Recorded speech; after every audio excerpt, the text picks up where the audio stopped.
I'm so happy to have you on board. How you doing, Gene? I'm doing great, Jeff. In fact, it's we've never actually met before, but I've seen all your talks. I loved your DevOps Days Chicago talk, and I'm delighted that we're doing this together. Yeah, it's great. It's funny. I have a book club, and we just finished the Unicorn Project, so it's apt timing.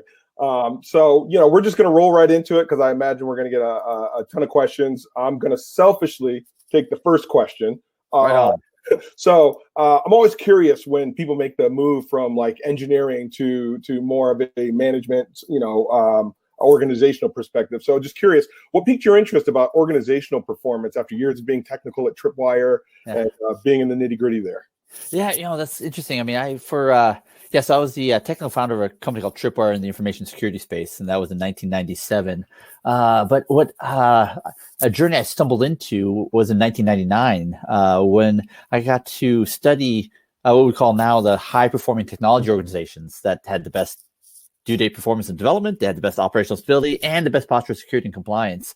And they had great technical acumen and technical excellence. But they're also, without question, they had, something that was different about the way those organizations were led. And so it was really that quest to understand what were those organizations doing differently that really set them apart from everybody else. I would be remiss if I didn't mention a book that really changed my life called The Goal by Dr. Eliyahu Goldratt. And that was a book, it was a novel about a plant manager who had to fix his cost and due date issues in 90 days. Otherwise, they'd shut the plant down. And my co-authors and I studied that book for over a decade, getting ready to write the Phoenix Project. And so much of my fascination about leadership styles and problem-solving behaviors and the cultural norms they set and the behaviors they model really came from pouring through that book. Really, while we're trying to tease apart almost every scene about what enabled them to do such great things and solve problems and spread greatness within organizations. So it almost goes back 20 years. Wow. Yeah. And, you talk about this a little bit too, but, you can definitely see the influence from The Goal in the Phoenix Project. And I think that's what makes it so approachable, right? Is because, we're taking these concepts and we're laying them out in this sort of story-like format that makes it really relatable in a way that, just a run-of-the-mill business book. Probably. What's really was interesting to me is that the Phoenix Project was written really from the perspective of ops leadership, and I know from your background, right? Like me, right? That's where that's always what I gravitated towards, right? Ops, because it was my observation that ops is where the saves were made. It was ops that saved us from sloppy developers from blowing up everything in production. It was actually ops that actually allowed us to protect applications and our data because of sloppy security people, right? So. In some ways, the protagonist in that book was the VP of operations in the Phoenix Project. And, for me, to go back to your question, it was actually really interesting to sort of tell the Phoenix Project from a developer's perspective. So Maxine is a leader, but I think a leader of a different sort, right? She's not at the top of the org chart, but without a doubt, right? She is one of the leaders of the rebellion, bringing great technical practices and excellence back into the organization.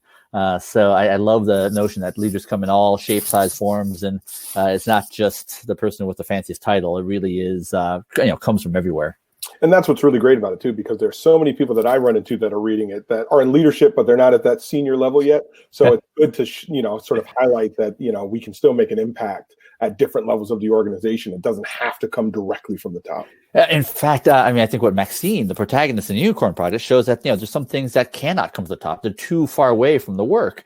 Right. And it's only, the people at the very pointy end of the stick that can say, hey, look, nobody can get anything done. Right. And, we need those people with their positional power, the authority, the relationships, right here. You need to enable us to get our work done. So I really love that duality that, it's not power just at the top of the org chart. It really does take everybody, especially in the teams where the work is performed, where the mission is owned at the teams, right? That leadership has to be there too. Oh, all right, sweet. So we're going to move into some questions now. I apologize. I was able to get some early questions and type them up and have this nice, cool banner, and that's going to fall off real fast as they come flowing. But I really love this question. The Agile community pushes in-person over remote interactions. Do you see that changing when things go back to normal? Because we've obviously had to make a lot of changes in our working style amidst the COVID-19 pandemic. That's interesting. Yeah, in fact, I don't know. I'll tell you, this seems like a bit of a non sequitur, but here's something that I was actually talking to John Ospa a week ago, and I was telling him I remember this workshop that he gave in 2014 at the Velocity London conference, and it was just a simple improv exercise. So imagine you're in the front of a room. He takes the first row, and I'm sitting in the first row, and they said, "All right, first exercise. Everyone is, I'm going to go, through the front row, and all you have to do is say a word." And the only goal is to make a grammatically complete sentence that's correct, right? And he timed it, right? And it was like 6 seconds, right, to get through 8 people. And then he said, "All right, repeat the exercise, but you're now doing it through IRC, right?" and I'll just I won't dwell too much on how long it took me to get an IRC account set up again. But once we were all in IRC, it was amazing, right? It took 18 seconds. And the sentence wasn't even correct, right? You stitch all the words together, right, and it didn't even make sense. So I think there's a lot of basis to say that when we are physically proximate to someone, right, there is better communication. But I would say that is a lot of great relationships. In fact, my relationship with so many people in the DevOps community are primarily remote. They've been primarily through video calls. So, I think I would even challenge the notion of how important it is to be face to face. Acknowledging all the research that's been done that says the face to face is better than a video call, which is better than an IRC chat, which is better than a text message, and so forth. I think the real lesson to learn when things go back to normal is I think we're seeing in every organization people breaking rules to get things done for survival or to do what's right. These organizational imperatives, and suddenly security reviews and the organizational policies, right? It sort of went out the window, right, when survival was at stake. Right. So, I'm hoping that same sort of courage and bravery is preserved to show. When it really matters, we can do what it takes, and rules written 20 years ago won't stop us. Right. All right. The next question highlights a point that I should have brought up. This has been posed as an AMA with Gene, but I guess you can ask me anything as well. Yes. So for those that don't know, my jams are Dungeons and Dragons, DevOps, comic books, and video games over 40. So the question came in: which Robin was the best, as in Batman and Robin? Now, for me, right, I've got to go with Dick Grayson, the original Robin. Oh my! Mainly just because he has the most interesting arc.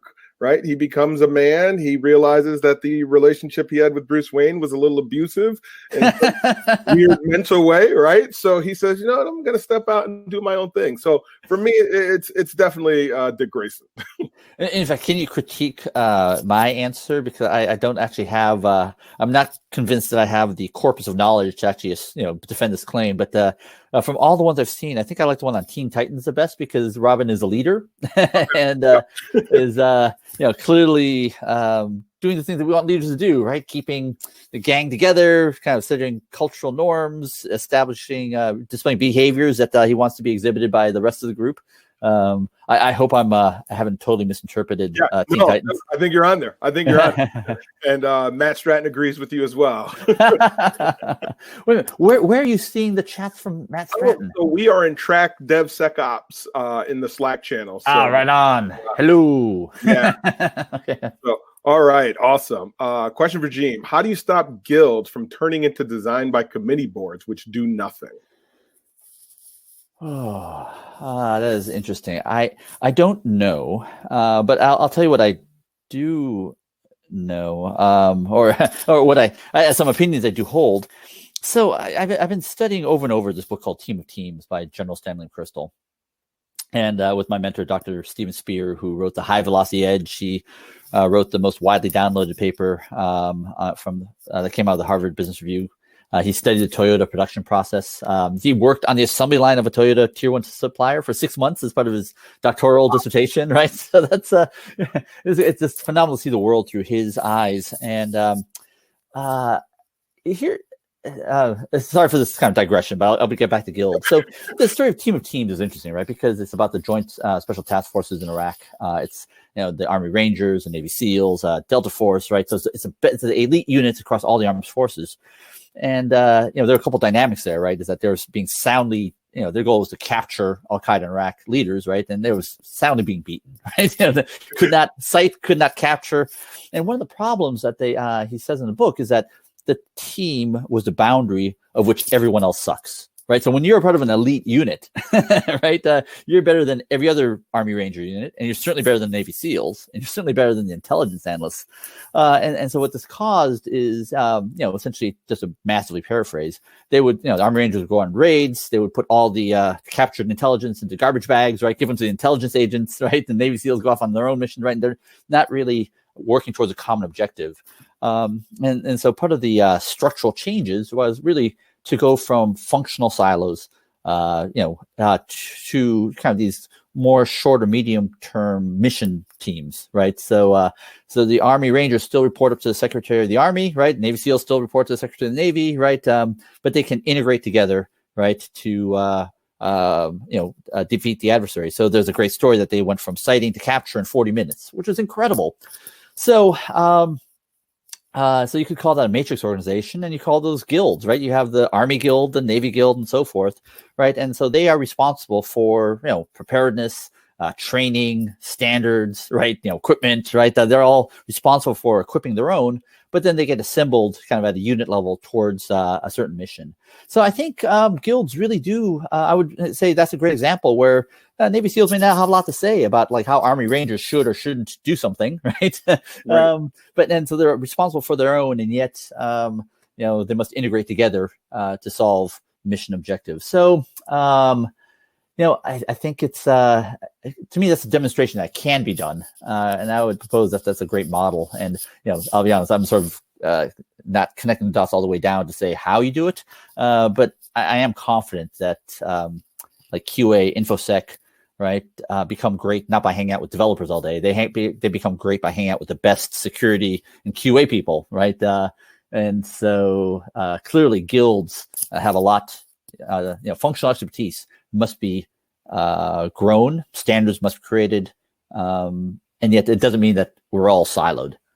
Right? Does that resonate with you? Yeah, it resonates with me, especially the area that you're talking about when it comes to common objectives, right? Because I feel like when you have this sort of design by committee that goes nowhere, it's because everyone's looking out for their own interest or their own little vertical. So because we don't have these sort of common objectives, these common priorities, everyone's protecting themselves. The minute we're all sort of marching in the same direction, it's very easy to say, well, I really don't have to have a comment on that, right?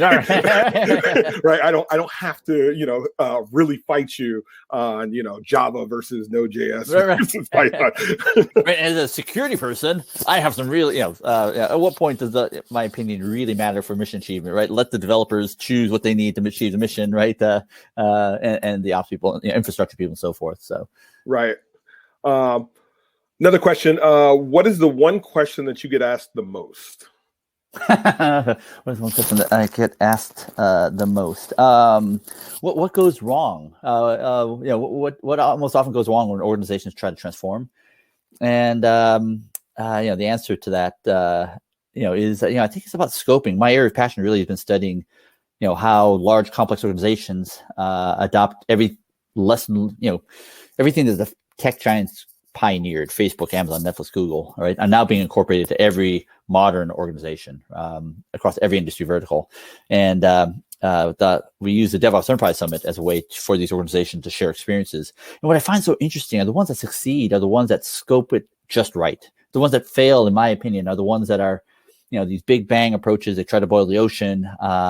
There's no need for immediate urgent wins, or the scope's so small that like when you show off what you did, everyone laughs at you because they're like, that looks like a hobby for that, right? Yeah, exactly. Whatever you're doing, stop. Right. So to me, that really is about like picking the right problem, scoping it so that you have a reasonable shot for success, and you're using it to build a business case to do more of it. Awesome. Question for Gene: what's the coolest book you read in the last year, and why? Oh yeah. So I mentioned one of them, Team of Teams, which I did read technically more than a year ago, but I studied that book, especially in the makings of the Unicorn Project. I just thought it was such a great metaphor. It was a great analog of solving a DevOps-like problem in something that looks nothing like DevOps. Another book that I love that shows up in the book very prominently, I think I'm going to have to defend it a little bit because people laugh at me, which is the Transforming Nokia book by Risto Salasma. Incredible book, right? And I'll just say it, right? Why would you read a book by the person who oversaw the decimation of the 93% of the market cap of Nokia, right? I mean, as a board member, yeah, right. So I had the same reaction, but it was incredible, right? I mean, I'll give like 4 reasons. One is here's a person who he was so honest, right? He said it was his dream job, right, to be invited on the board of Nokia, and then he said it was this unflinching look of how he was not effective, not listened to, couldn't persuade people because of an overly domineering chairperson, right? There was also the CEO. I mean, it's like, unflinching. It was awesome. 2 is it describes the famous quote, like he said in 2010, when he learned from the VP of strategy that the build times for the Nokia, for the Symbian OS, of which everything hinged upon, was 2 days. He said it felt like being hit in the head with a sledgehammer. And he said if any developer needs 2 days to learn if their change worked or would have to be redone, it's like, this is an illusion. This is never going to work, right? And so they switched to Windows Mobile, which was not so good for them either, but it was a better bet than staying on Symbian OS. And third, it was this incredible inside story of like how they got acquired by Microsoft for $7.8 billion when they were probably about 60 days from running out of money and going out of business. Right? It was just incredible. That's worth the study right there. Oh yeah, no, it was a great book. I would recommend it to everyone. And plus, there's a really great angle about culture and data. Anyway, so it's just hands down probably the best book I've read in the last 2 years. It's ironic because when you said Nokia, I kind of giggled to myself too, thinking that. But it's ironic that we don't apply that same logic to everything we do, right? We talk about learning from failure all the time, right? And here is a book that is laying bare a pretty massive failure, and it's like, why would you read that? You can't learn anything from those dummies. Right. Yeah, it was just I remember texting people in the middle of the night. It's like, page after page, like, oh my gosh, right? It was just a brilliant book. Awesome. All right. Next one. When speaking to one who is not familiar or incorrectly familiar with DevOps, what would be your 3-minute elevator pitch to help them achieve enlightenment? Oh, yeah. I don't even need 3 minutes. I'm going to quote my friend, Jonathan, John Smart, who for many years led the Better Ways of Working at Barclays, founded in the year 1634, which predates the invention of paper cash by, at least 50 years. And he said, DevOps is just better value, sooner, safer, happier, right? And I just love that because, in better, sooner, safer, happier, in 4 words, maybe 5, he summed up essentially what we found in the state of DevOps research, right?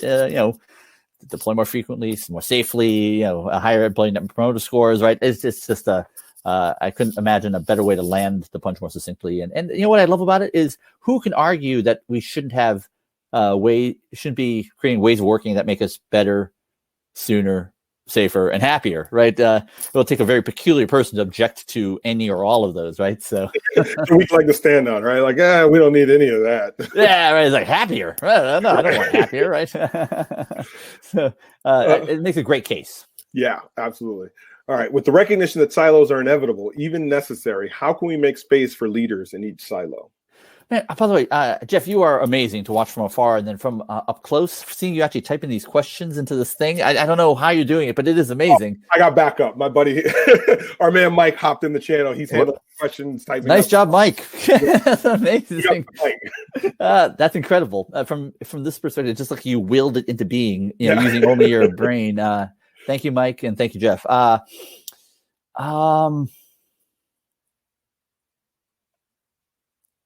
That's a great question. We need leaders, right? I mean, just let me, without leaders, we're a mob, right? I think we've all been in situations where, we have a big problem and we need to decompose the work so that teams can actually meet independently because we can't have meetings of 50 people all the time. Right? And in the beginning, you probably do, right? You keep keep everyone in the same room so that we can sort of understand how to organize a problem and how we can make it so that we can, solve small pieces of the problem without having to communicate, coordinate, marshal, sequence, get permission, etc. So, I agree, right? It's leaders emerge not just because of silos, but it's part of the decomposition of how we solve problems. And we also need experts, right? I think if you look in the healthcare field, there used to be kind of two specialties, like the doctors and the nurses, but now you have look in the modern hospital, like pre-COVID, right? I mean, that was to help a major patient, you probably need 50 specialties, right? You need radiology, you need pharmacy, transportation, you need anesthesiologists, anesthesiology, right? yeah, exactly. And just the amount of handoffs, right? And in fact, because the general practitioner, the personal doctor doesn't come to the hospital anymore, right? There's a new role called the nocturne. I can't remember. It's like basically the proxy for the general care practitioner. So you need functional. You do need those silos because you have more and more functional experts. So how do we make space for leaders? Yeah, I think it really is about. I would almost turn it the other way around. What do we need from leaders? We need leaders to help the team solve problems, to eliminate obstacles, to enable, right, everything that the people on the front lines need in order to achieve the goals, right? All those obstacles, those are things that we need to task our leaders to do. And so in the magic world, right, the teams can get sort of like an animal farm, right? Everyone only takes what they need and does always what is best, right? In a total selfless world, I think if we haven't achieved that utopian ideal, then we do need leaders to help expedite and help prioritize, play politics and help marshal and sequence things, right? So that we can achieve the grandest goals of the organization.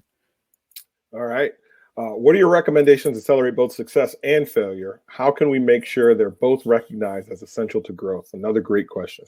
Yeah. So I mentioned I've been having these calls with Dr. Stephen Spear and studying teams, studying whatever. And I'll tell you, like, what's making me, one thing that's kind of becoming clear to me is that there's a way, we can kind of create this hyper kind of mechanistic. Imagine if you can sort of explain the world using only just a couple of constructs. You have structure, dynamics. Well, structure and dynamics. Structure is like the way we organize our teams and the architecture we work within. And dynamics is almost everything else. It's like the culture norms we set. But dynamics also kind of are about how do we emit signals and how do we receive signals. And I think to your question is like, are we creating an environment where signals are amplified? Or are we creating an organization or a dynamic where signals are suppressed or extinguished? Right. So there's a narrative that says, the space shuttle, launched and, one was the Challenger was lost because of, foam breakage and so forth. Right. And there's an argument to be made that, we suppressed a signal that should have been amplified. Right. That when it's not safe to tell bad news. Right. We're suppressing signals. And, I think when there's a culture of safety, like in the Unicorn Project,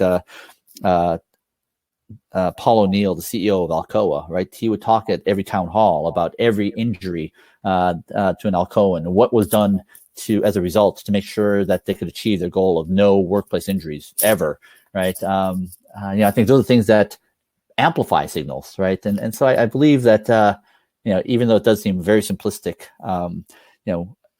this question is all about how do we sort of amplify signals? And we do that by celebrating successes. We also celebrate failures. We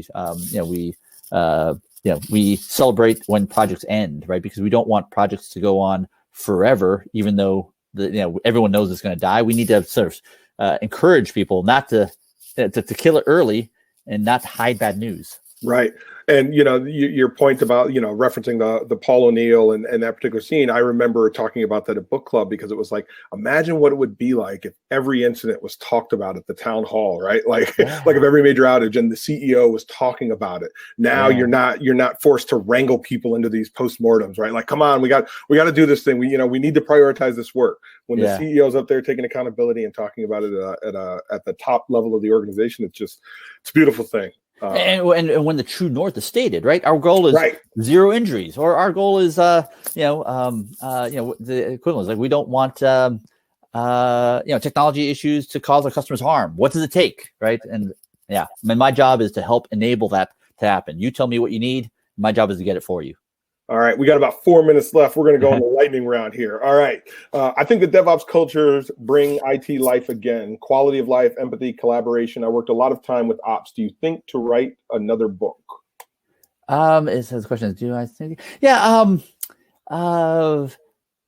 Yes. Maybe in about a year, I might be in a position where I might have being in a spot where I could actually talk about. But yeah, and maybe just to answer the question, right? For me, I really self-identify primarily as a writer, right, and a programmer. For me, it really is about researching, hanging out with the best in the game, and getting those on paper. That's the work I love most. And by the way, congratulations on your upcoming book, Jeff. Thank you. In fact, I look forward to getting a review draft so that I can see what your genius would come up with. I'm literally dropping the last 2 chapters to the editor today, so I'm excited. Congratulations. Break. And drop me a DM when you're finished, by the way. We'll have a... How do you see your role? How do you see role of senior tech managers evolving now that Agile DevOps promotes self-organization? Are they just enablers, cultural guards for teams?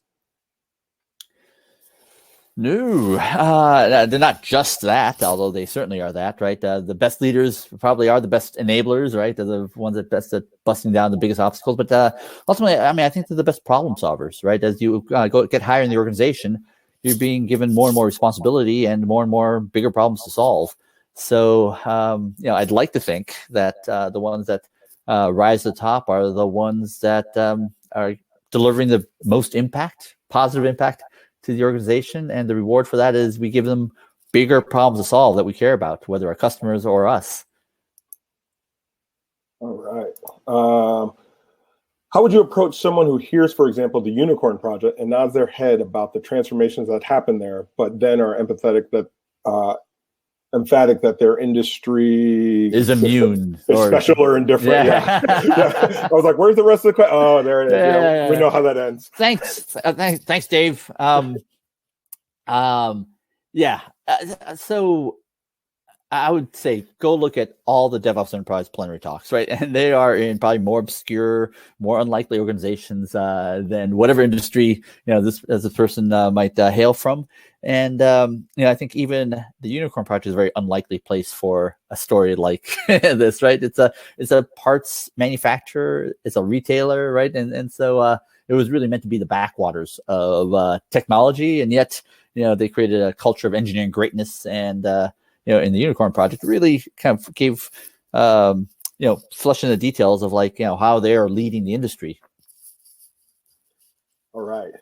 Do you foresee a time in the next few decades when the more capable corporate form replaces the shareholder board C-suite form we have today? Gosh, I don't know. I guess maybe I'm not smart enough to do that. I do think that technologists will be, if you look at the DevOps Enterprise community, these are people who are being promoted at a rate so much higher than the population at large, right? And so to me, it just is inevitable, right, that these people will be leading the most strategic, important initiatives, and probably not just the technology side, but the business side as well.